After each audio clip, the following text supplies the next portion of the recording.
mostly live today in suburban sprawl, in effect. We're surrounded by man-made environments, and too many people have lost touch with the natural world, even though, the air, the clouds, the sun are part of our daily experience. We sort of walk past it, ignore it. I like to come to the Conservancy walks because they're extremely educational. They're always a lot of fun. It's just great to get outside.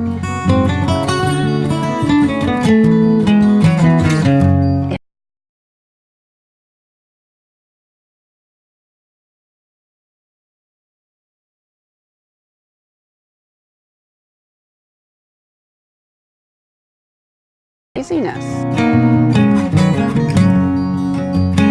I think people should come to the nature walks because it's a great way to learn about the history and about the different trails that are here on the peninsula.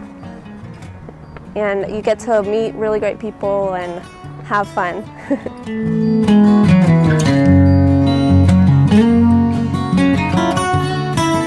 We would love for you to join us.